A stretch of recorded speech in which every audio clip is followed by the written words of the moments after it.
We got Shane Clark here in Halifax, Nova Scotia. Yep. With Trenches of Blood. Yep. Why are you guys here again? Another big tour? Yeah, we're here to party, man.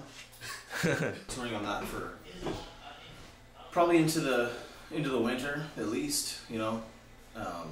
So when a new one comes out, I don't know. I have no idea.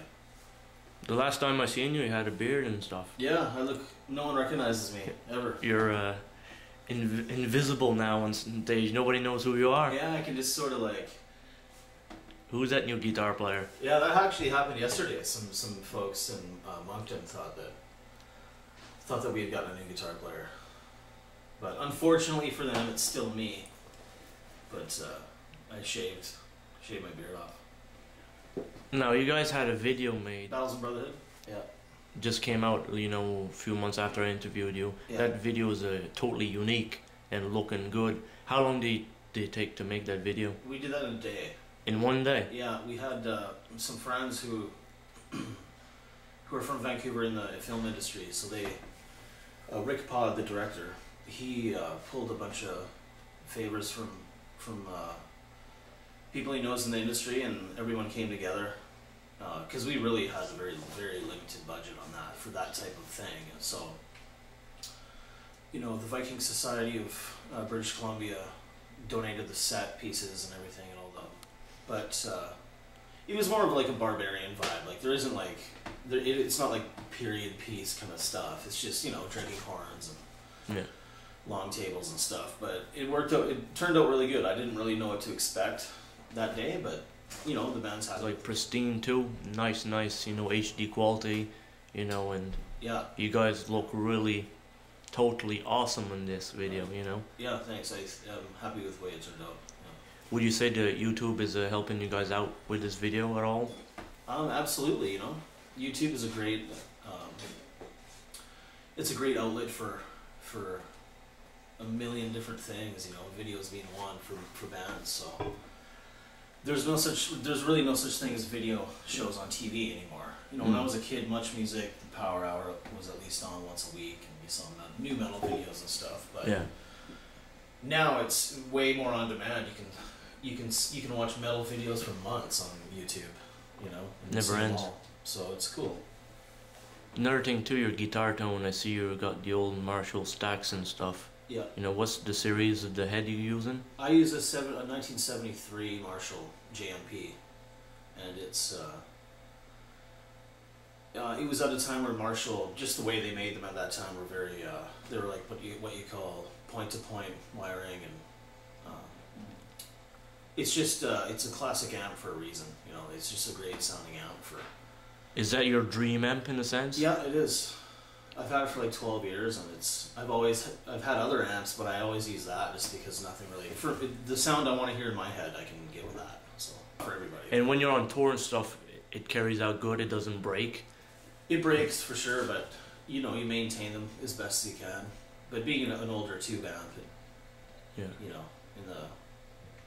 to get that when you dial it up on that sweet spot, you're cooking it really hot, so. You know, you'd have to change tubes quite often. Would you say that amp is like basically the tone of Trenches of Blood? It's 50% of the tone. Justin uses an old 800, which is really good. We got a singer here. Oh great, we got a singer going on here. Here, we're gonna just do this interview here, boys. So fuck off. We'll go outside. That's cool. I'll be Guitars, you're still playing the same guitars also? Yeah. Oh yeah. Gibson SG? Yeah. Dominating sound of, you know, guitars for you? Definitely, yeah. I've always been really a big fan of Gibson guitars, SGs in particular. You know,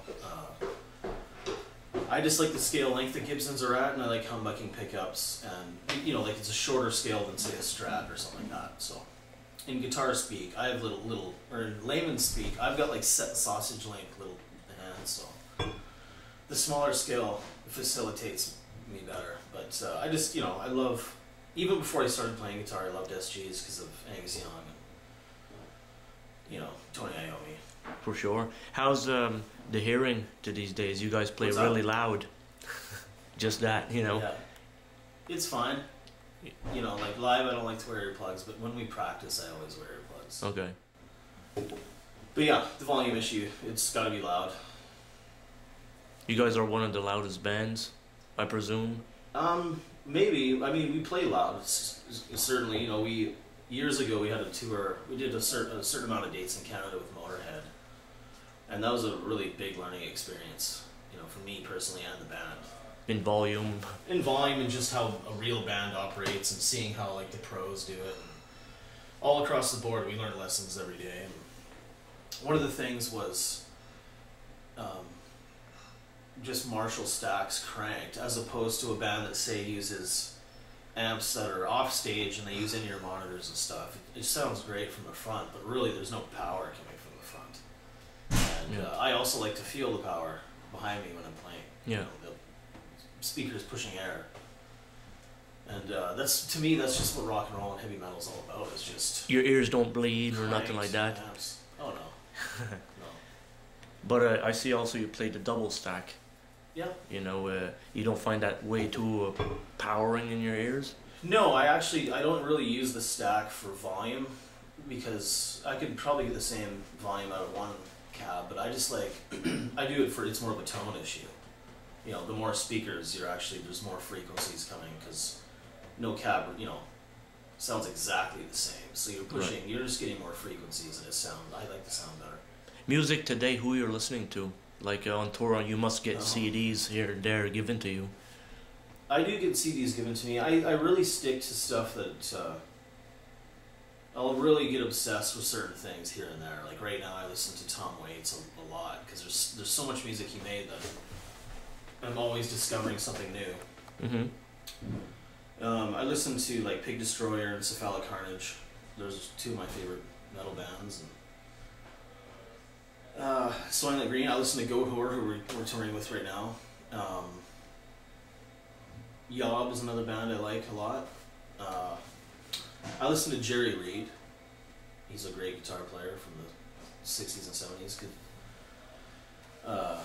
Very diverse. Yeah, I really, I just think that music's like food. It's not like, you don't eat turkey dinners for breakfast, lunch, and dinner every day of your life, right? You know, like, variety really is what it's all about. I think I'm a firm believer of just, the popularity contest of certain styles of music. Like, say you got your crust kids who they like amoebics, nothing else. It's an adolescent thing. Like, it's more of a feeling of belonging to something, of, a group of people who are into the same shit. But really, I mean, music is just art, and like, your own personal thing. There's no point in limiting yourself to what's out there, which is just pure listening enjoyment. Would you see your touring situation change throughout the years? Are you guys all comfortable still touring? Oh yeah, for sure. Members have come and gone because we tour so much, but I would rather be on tour than at home, to tell you the truth. I feel that's why I'm on this planet. To just go on the road. Yeah, just play music and see the world, and I feel really lucky. If I was in it for the money, I'd still be at home working construction. Right. Like, let's say you go on tour, let's say overseas. How is it, in the airplane, your downtime? I bring my computer with me, and I watch a lot of movies and TV shows. Okay. I listen to music. I write music on my computer too, so. Okay, so you're always busy in that sense. My attention span's really bad. I can't just sit there and do nothing. Because the downtime on the tour is probably quite horrible in the daytime. No, that's when you sleep. Okay. And do some laundry, regular things, get some food. How late do you guys stay up at night, let's say, after a concert? Well, I just equated, it's a lot like working, say you work at a gas station and you work the night shift. That's kind of what it is. You start work around midnight, and then by the time all the gear's packed up, loaded to go, and everyone's ready to leave, it's like 3:30 in the morning. So, and then after that, you may hang out, have a few drinks with your friends and the other bands, or just wherever the night takes you, and then you find it. You go to wherever you're staying that night and repeat. Get up at 3. if you're not driving the next day, like there's certain responsibilities everyone has. Right. It's just, you know, day-to-day normal stuff. Your next album, let's say, when you guys start, you know, looking into it, the direction, is it going to be faster, do you presume? All of 3 Inches of Blood's records sound different from each other. There's very, you know, more common things than not, but and the reason is we don't really follow a strict formula, right? Like the last record that we did, Here Waits Thy Doom, doesn't sound like Fire of the Blades. So the next one, the one thing I can guarantee is there'll probably be some differences, you know, and that's that really works for us. Is not following a strict formula. Like Justin and I write songs that we just, you know, we like the riffs, we like the way they go, and the song turns into what it is with Cam's vocals and Ash's drumming. So being a part of a collective, that's the exciting thing, is you never know what's coming up next. So when you guys go to a session, do you present all the material and say, this is what we're doing? Or is there like a structure that everybody starts putting pieces together? Sometimes Justin and I, sometimes either one of us will bring in one specific idea and we'll all jam out that, or Justin and I may work together on something and then bring it to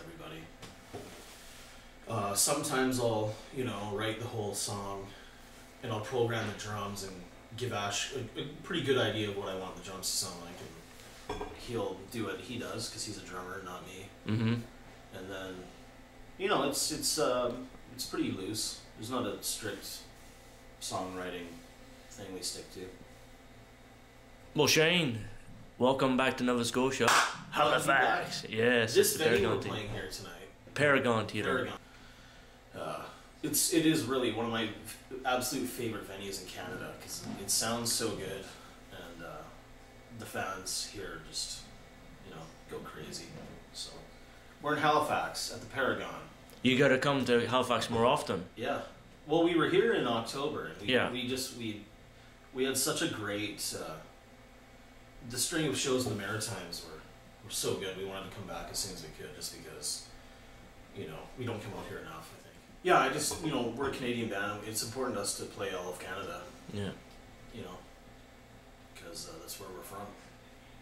And shouldn't forget it. Yeah, never.